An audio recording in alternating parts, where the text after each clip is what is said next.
बिल्लाहि मिनश्शैतानिर्रजीम बिस्मिल्लाहिर्रहमानिर्रहीम रब्बि इश्रह ली सदरी व यस्सिर ली अमरी वहलुल उक़दतम मिन लिसानी यफ़क़हू क़ौली।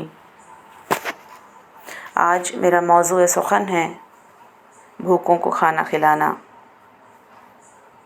क़ाल अल्लाहु तआला फ़िल क़ुरानिल मजीद वल फ़ुरक़ानिल हमीद इन्नहु कान ला युअमिनु बिल्लाहिल अज़ीम वला यहुज़्ज़ु अला तुआमिल मिस्कीन फ़लैसा लहुल यौमा हाहुना हमीम वला तुआमुन इल्ला मिन ग़िस्लीन।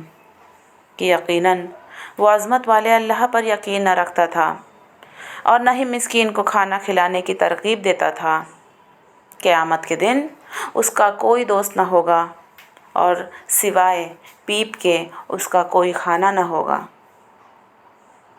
भूखों को खाना खिलाने की तरग़ीब तक न देने की वजह ईमान की कमज़ोरी है।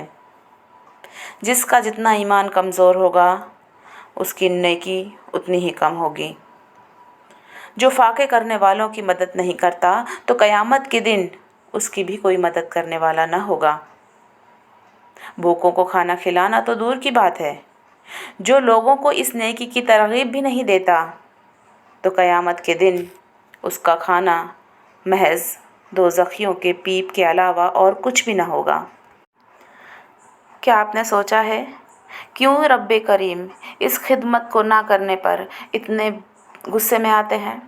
क्यों रब्बे करीम इस खिदमत को ना करने पर इतने गज़बनाक होते हैं?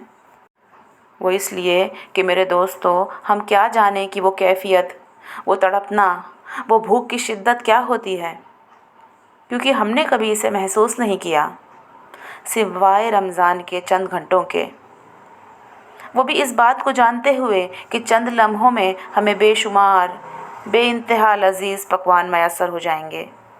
हम नहीं जानते कि भूख से तड़पना क्या होता है, मगर हाँ, नबी करीम सल्लल्लाहु अलैहि वसल्लम इस हालत को बहुत अच्छे से जानते थे, क्योंकि आप सल्लल्लाहु अलैहि वसल्लम के घर में कई कई दिनों के फाके रहा करते थे। कई कई दिन आप सल्लल्लाहु अलैहि वसल्लम के घर में आग नहीं जलती थी। हम देखते हैं कि हदीसों में भी हमें इस मौजू पर बेशुमार रवायात मिलती हैं। आप सल्लल्लाहु अलैहि वसल्लम फरमाते हैं कि खियारुकुम मन अतअम अत्ताम, कि तुम में से बेहतरीन वो है जो दूसरों को खाना खिलाए। इसी तरह हज़रत जाबिर बिन अब्दुल्लाह रज़ी अल्लाह ताला अन्हु से रिवायत है कि रसूल करीम सल्लल्लाहु अलैहि वसल्लम ने इरशाद फरमाया, भूखे मुसलमान को खाना खिलाना मग़फ़िरत को वाजिब करने वाले आमाल हैं। मेरे अज़ीज़ों, क्या हमने कभी इस बात पर गौर किया कि बस इतने से अमल से अल्लाह मग़फ़िरत वाजिब कर देता है? हाँ, मग़फ़िरत वाजिब होती है क्योंकि हुकूक़ुल्लाह से सवाब मिलता है और हुकूक़ुल इबाद से और खिदमत खल्क़ से खुद खुदा मिलता है। किसी शायर ने क्या खूब कहा है कि बेबहा कामों में ये भी काम आना चाहिए, बेबहा कामों में ये भी काम आना चाहिए, खिदमत आदम में भी तो नाम आना चाहिए। चाहते हो गर खुदा की तुम इनायत बार बार, चाहते हो गर खुदा की तुम इनायत बार बार, आदमी को आदमी के काम आना चाहिए। दीन इस्लाम, कुरान मजीद और नबी करीम सल्लल्लाहु अलैहि वसल्लम की तालीमात और सीरत ने हमें ये सिखाया है कि सबसे अच्छा और सबसे बेहतरीन इंसान वो है जो दूसरों के काम आ सके, इन्हें अपने ज़ात से नफ़ा पहुंचा सके, किसी को तकलीफ़ ना दे, गरीबों और मिस्कीनों पर रहम करे और मुफलिस और लाचार लोगों के दिलों में खुशियां भर सके, इनके दर्द अलम और हुज़्न मलाल को मिटा सके।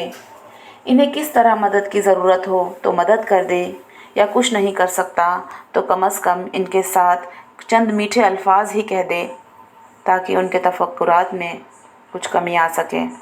मेरे अज़ीज़ दोस्तों, हम अहादीस में देखते हैं कि जहाँ जहाँ आप सल्लल्लाहु अलैहि वसल्लम ने बेहतरीन आमाल का तज़किरा किया, वहाँ पर कहीं ना कहीं आप सल्लल्लाहु अलैहि वसल्लम ने भूखों को खाना खिलाने की तरगीब दी।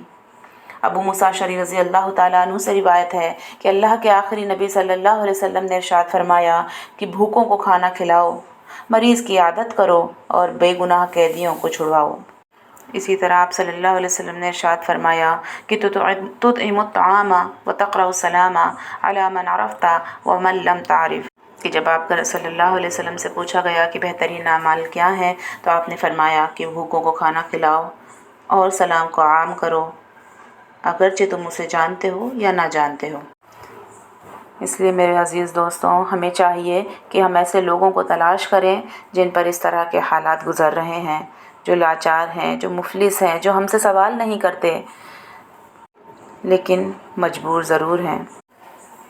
میں اپنی تقریر کا اختتام اس اشعار پر کرنا چاہوں گی کہ خدا کے بندے تو ہیں ہزاروں، خدا کے بندے تو ہیں ہزاروں، گلی میں پھرتے ہیں مارے مارے، میں اس کا بندہ بنوں گا جس کو خدا کے بندوں سے پیار ہوگا۔ جزاک اللہ خیراً کثیرا۔